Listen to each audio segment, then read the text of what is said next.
Hi, Anders. Hey, how's it going? Well, very well, yeah. Cool. Thank you very much for being here with us. No problem. My pleasure. You're home right now. Yeah, I'm home. A few more days until we're going back to America. Oh, you're going back to America. Yeah, it's quite a short run though, but it's still kind of a big deal to go back to America because you need the visas and everything. So it feels like you have to prepare yourself almost like moving every Okay, time. yeah. Could you put the video on if possible? Yeah, sure. Here we go. Great. Cheers. There we Oh, go. hi. Hi, how you doing? So you tell me it's like moving because you have to get all the visas and stuff like that. Yeah. Is it you who takes care of all this, or your agent, or? It's supposed to be our agent and our management, but it ends up, being the band, and I guess with me in charge. So yeah, always kind of same thing. So many things that you have to sort like locally. So even though you have a manager and an agent, it doesn't really matter when they sit on their asses in England or in another city. So Yeah. yeah, So we're basically here to talk about your new record, sure. so called "Dethroned and Uncrowned." Is that right? Yep, that's correct. Could you tell us what about it? What is new about this record, and what is really particular? I've seen that you've already given several interviews considering that record. Could you explain to us what is really particular about it? There is one major difference, and that is that, I mean, first of all, people have to know that it's not a new album. It's the same album that we released last year, Dead Dead and and King, yeah. Kings, but it's entirely reworked, and the main major thing is that it's stripped down. Of course, it's different song to song how it sounds. But the whole concept was to just strip it down because we felt, many of the songs had potential to go in another direction musically, which was not the heavy way. And this was just something that we didn't want to do this on the original album because that's still our trademark sound. But we felt it would be a good afterglow bonus. It's almost like a remix album in a way because we remixed the whole thing ourselves as well. So I think it's just a nice different take on Dead and Kings, and maybe it's not for everybody, which I totally respect. But we had the urge to do it, so you have to follow your urges when you get them. So yeah. Mostly acoustic, right? It's mostly acoustic, exactly. It's keyboard based, and the only instruments apart from that is the acoustic guitar, acoustic bass. The vocals are the same. We kept all the vocals exactly the same as on the original one. So yeah, that's pretty much it. It doesn't have to be any more than that because that's what makes it stripped down. And so you were speaking of an urge to do the album, like to redo the album. Can you explain like how this urge came to you, or maybe after listening Dead at King you said we got to do something else with that record, or?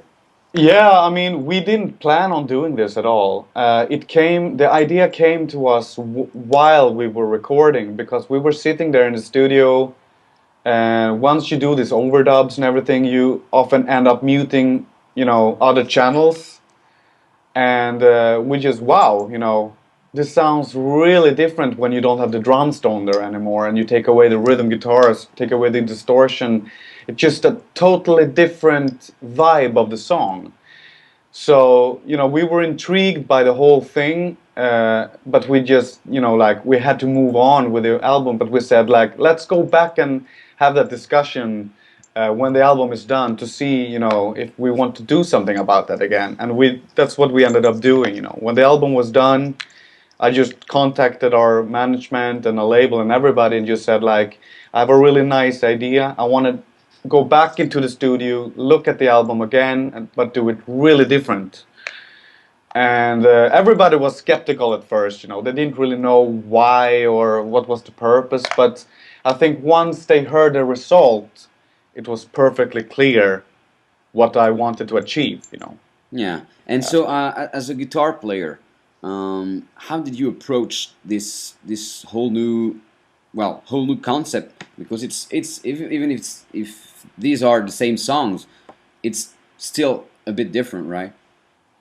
It is very different. The whole challenge for me was to not overdo things again, because the easy thing was to just, you know, mute channels. I mean, eliminating the guitars and the rhythm distorted guitars, that was as easy as just deleting those files, basically. Yeah. So then you ended up with another backbone of the song that you had to fill with some new acoustic guitars.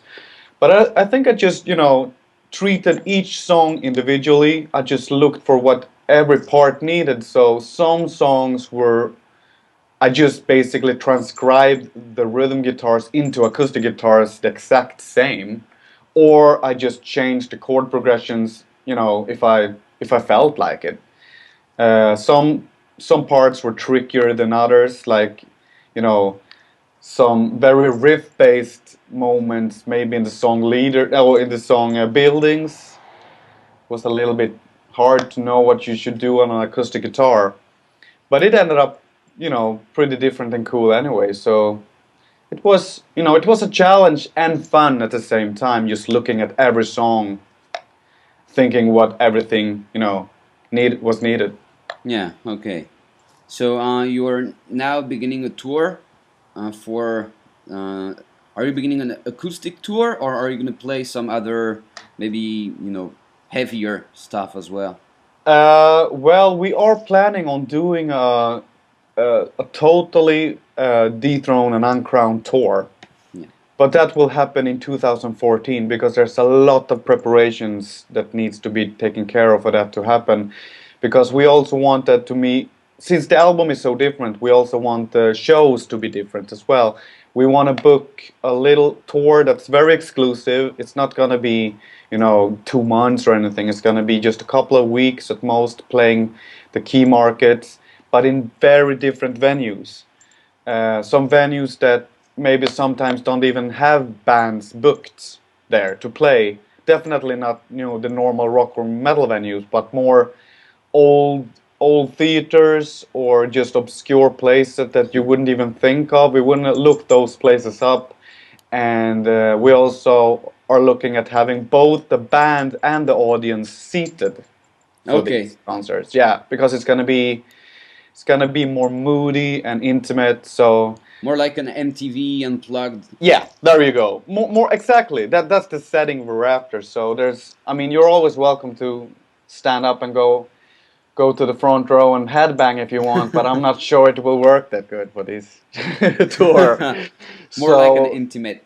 yeah, exactly. Where everybody's just, you know, singing along and just feeling the and sharing the vibe in the room. But we're gonna look at that in 2014 because we still have some left. The last tours to do for Dead and Kings, which is of course heavy, Yeah. all throughout heavy. So the next tours we're doing right now, they're all heavy. The first one in America is just a heavy one, which with a very different set list though. And the next one in Europe in October, November, that's gonna be Viva Emptiness, start to finish. Okay. So yeah, it's gonna take a while until we go back on the road with Dethroned and Uncrowned, even though it was just released. So the timing is a little bit weird here, you know. But that was I mean, that's not my problem. That's the label's Oh problem. yeah. You deal with the music, right? Yes, I hope. Hopefully, I do. Yeah. Well, you do. So you're living for the United States. Where are you gonna headline there?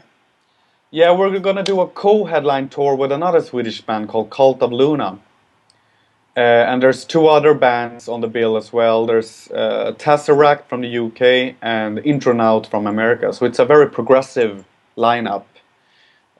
It's gonna be yeah, progressive summons it up. Every band sounds different, but everyone shares this. You know, they're very all the bands are very driven. I think they're very ambitious bands, and it's just gonna be a pretty short run. It's gonna be just 3.5 weeks actually, but it's covering most of America. You know, the key markets anyway there. And directly after that, we're going out on the European tour, which is in support of Paradise Lost's 25th anniversary. So it's also cool. Lacuna Coil is on that tour as well. So we're actually on that tour just to celebrate with Paradise Lost, basically, being friends with them, and also having them. They used to be one of our biggest influences of all time. So it's an honor for us to be part of the whole package and just share the fun with them. And we thought, like, how can we add to the whole package? Well, Viva Emptiness is celebrating also 10 year. So we thought, like, why not play the whole album start to finish? It's a pretty cool thing to do, for some albums. Some albums won't work, but we know that Viva Emptiness will work very well. Yeah. So we're really excited to do that as well. So it's a lot of stuff going on this fall. Oh yeah. Yeah, Yeah. you have a full schedule there. Full schedule, yeah. But that's the way we like it. Yeah, are you gonna rest a little bit after? No rest for the wicked. That's what our manager says. It's basically just from project to project. But we like to keep the momentum up as well. The only time we rest, I think, is when we write an album. Because resting for me is actually just enjoying myself, in a comfortable, private zone and area, which is when we write a new album. That's also, of course, huge amount of work, but I kind of see it as a mixture of rest and work because it's the best and most fun process I know about, But touring, that's definitely not. That's not. That's the opposite. That's a hard way of living, hard way of working. Yeah, it is. Um, So, where do you like touring most? it's different every time. People usually or always they ask me what my favorite area or city or country is to go, and I don't have a good answer. I don't really have a favorite because every time is different. Yeah. It's more about shows, like which shows were good, and more about timing. Which album are you out touring for? Which bands are you out with? Is the crew good? It's are your mood good? It's more about the circumstances when you're out there. But one of the best countries for us that never failed us is Finland. It's a really nice country to go and tour. It's very well organized as well, and never let us down. But going to America is actually not that bad. It's quite easy to come around there. You have one language which everybody speaks, so it's pretty easy to communicate with everybody. It's just one currency as well, so you don't have to run to the exchange office. No, like in Europe, you just go with a bus a few hours, and all of a sudden you haven't even noticed you're in a new country with new culture, new currency, new language, everything. That is if you go to UK, right? Yeah, and you drive on the other side of the road, and it's just confusing, and you can get killed. And you have some festivals, like for 2014. You think you're going to do some festivals? You don't know yet? Yeah, there's going to be a lot of festivals probably for 2014 as well. The only one we have booked so far is one in Norway and one in Romania, and I really look forward to the one in Romania because it's been a long time ago we were in Romania, and it's really interesting to go to these kind of, Eastern Euro countries that you never visit that often. They're not really part of a normal Euro tour. Like Germany is always part of a Euro tour, but Romania might not be. So it's pretty cool to go to those countries that are a little bit more obscure, and you don't come to that often. Yeah. How do you approach countries like that, which have not like all the metal or heavy metal background that countries like Germany could have, or Sweden? Well, I actually think that those countries that don't get that many concerts or international bands coming, they're very, very hungry and they're very respectable towards the whole thing.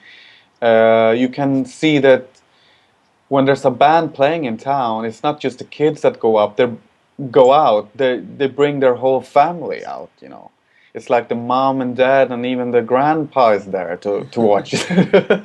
So it's a big kind of a big deal for many people in these, yeah, these some certain areas of Eastern Europe for a band to come and play there, and hopefully we make their weekend. You know.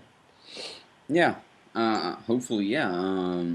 And as far as lyrics are concerned, do you think they understand people there? What would you say in your texts or in your songs?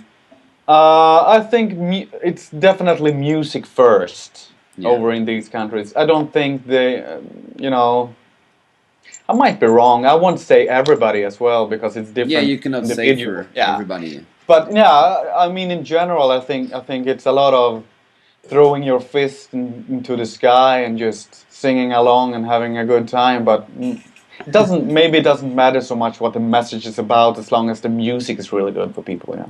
Yeah. And what about France? Uh, France. You know that little country Oh, like Western the little Europe. country. Well, France has been good to us. Actually, every show we've done in the past few years, well, at least as far as the Paris goes, has been sold out. So nothing to complain about France. It's it's a great country. I mean, it's actually when we do go on tour. Paris is always on the tour, and also when we do go and do promotional trips, France is always in there as well. So it's a kind of a good market for us, actually. Yeah.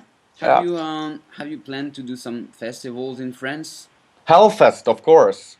I was gonna say it. Yeah, it was a shame we weren't on Hellfest this year because I was actually planning on that, but for some reason, Yeah, and I think unknown to me, didn't happen. But next year, I'm gonna personally make sure we're on Hellfest. I love the festival; it's really good. yeah, it's what most artists say about the festival that it's really good that they are well treated and all the Yeah, organization is cool. Anyway, totally. we would love to have you next year to here in Hellfest. Yeah, And I think you would have fitted to the programmation this year. yeah. I think Katatonia would have been it would have been logical that you being present in Hellfest. Mm. Well, we have to remedy ourselves next year and show up for sure. Uh, as I said, it's one of our favorite festivals to play. I played it 2 times. I also played it with our project Bloodbath, so it Yeah. was it was really fun, really good festival. You think you can do an acoustic, stage there in Hellfest?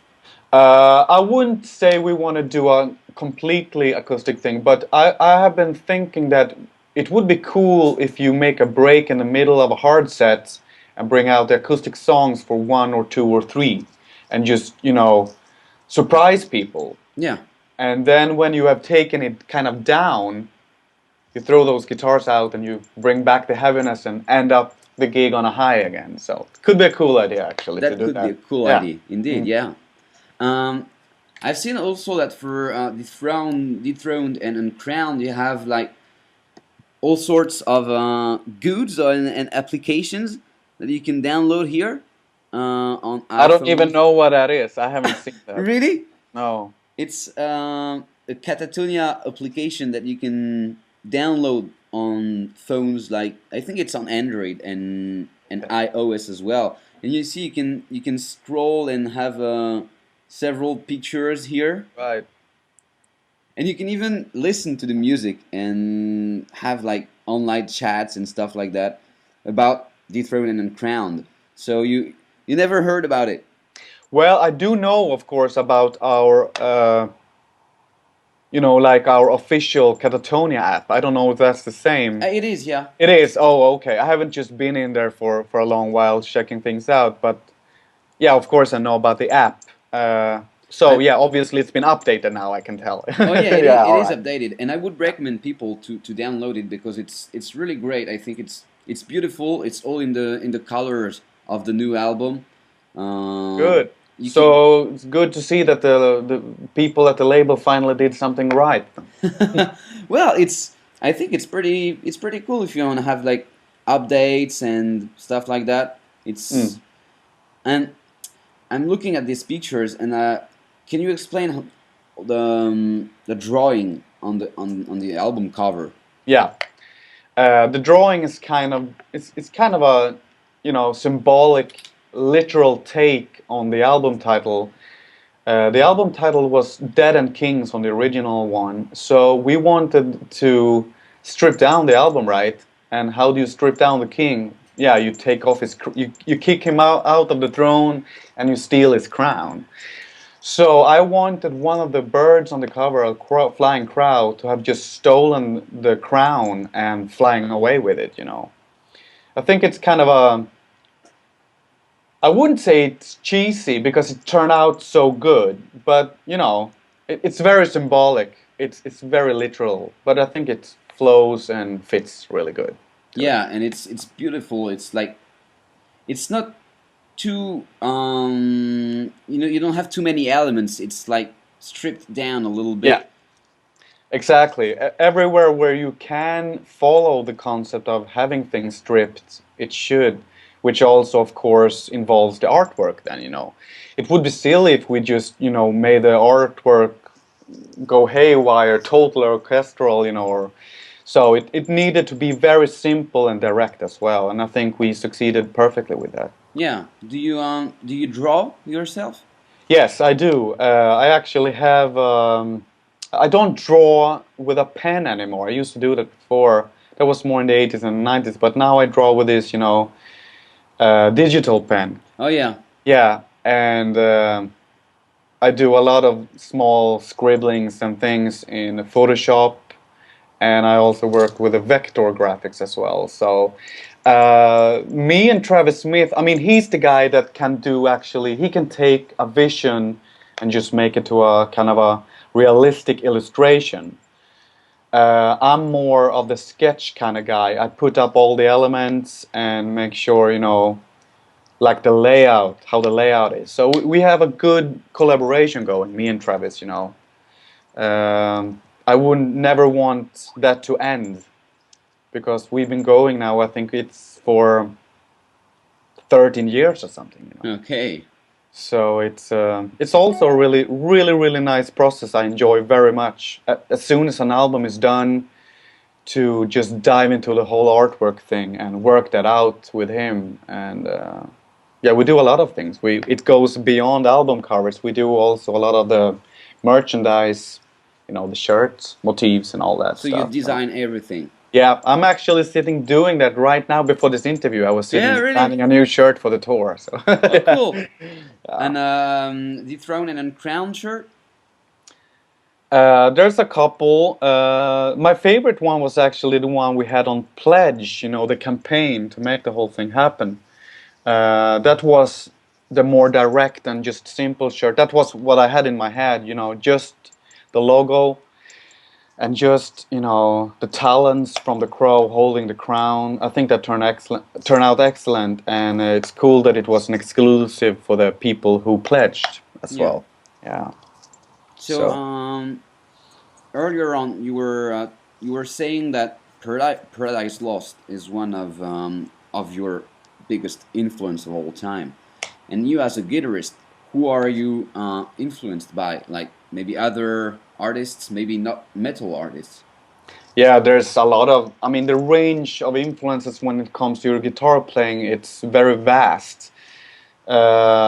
You try to pick up, I don't know if you try, you do pick up, whether you want it or not, from, I think, everybody you listen to a lot. I mean, when I was young, when I was in my teens in the 80s, when I grew up listening mostly to heavy metal, uh, big influence for me on just playing was Glenn Tipton and Kiki Downing from Judas Priest, because they were playing a lot of harmonies, dual harmonies when they did their solos. and that yeah, that really rubbed off on me big time, you know. And also, when you were young, it was cool just seeing the shapes. You know, basically the shape of a flying V guitar. You can't go wrong with that when you're a young metalhead, you know, just starting out. You see these guys.